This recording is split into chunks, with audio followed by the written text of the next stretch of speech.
Hey guys, I just wanted to hop on here and do a little concept review for what we learned in class, kind of bridging theory to class. The first concept I'm going to talk about is HIPAA. Remember we talked about that?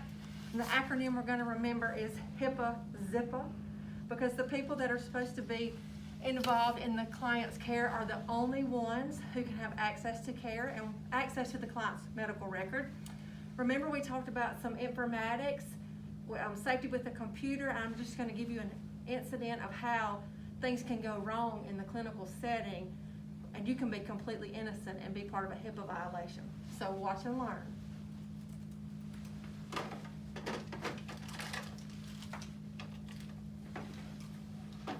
Hi, can I help you? Yeah, what you got going on?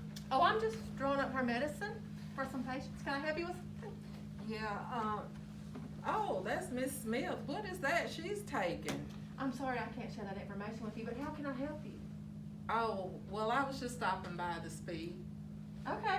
So, Hey, is Miss Smith doing okay, though? I'm sorry I can't give you that information.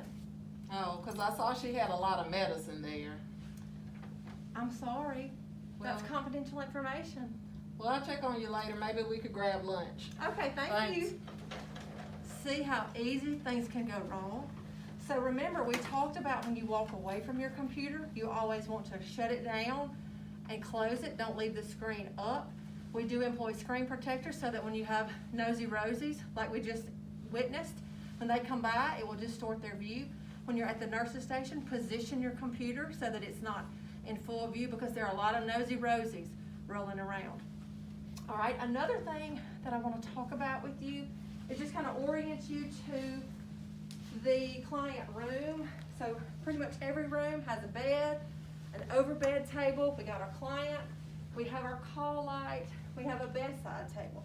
One thing to remember, standards of care. These beds go up and down. It's fine to let them up, but you always have to let them back down. That's part of a safety issue. Also, the bed needs to be low and locked. There's a lock right here. You can unlock the beds, and they do roll. But for safety issues, before you leave the patient or the client, you need to be sure that the bed is in the lock position, so if they get up or try to move about, that they don't fall. Because remember, if they fall, one call, that's all. Legal, Richard Schwartz, just remember that. A couple of other things with legal and ethical: assault and battery. Assault is a threat. Remember the T. Assault ends in T. Threat starts with a T. Assault is a threat. So if you don't do what I say, I'm not going to bring your pain medicine. Battery, put your hands on them. You give them 5 to 10. I'm going to give you this shot. I have physically touched the patient. That's the difference between assault and battery. Call light. Always be sure that before you leave the patient that their call light is in easy reach. They're in the bed, they can't get up. If their call light is over here, can they call for help? No, you always want to be sure that the call light is in easy reach anytime you leave, and they know how to use it. Mrs. Smith, if you need anything, just push this red button and someone will come and help you. That's another standard of care. Remember we talked about malpractice issues. Some of the standards of care are not met, which lead to malpractice issues. One call, that's all. We don't want to meet Richard Schwartz. Another thing, hold the phone.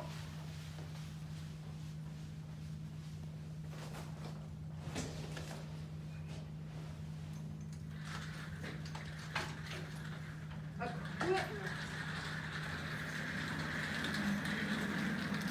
I'm responsible as the nurse for knowing how to work equipment. I've been off for several days. I come back in, we have new IV pumps. Should I just go ahead and start working with this IV pump, pretending like I know what I'm doing? Or should I get an in-service on it? What's the safest thing to do? I'm gonna let you be the judge of that one. Think about how you would want to be treated. Would you want the nurse that's been in-service or the nurse that doesn't have a clue of what she's doing?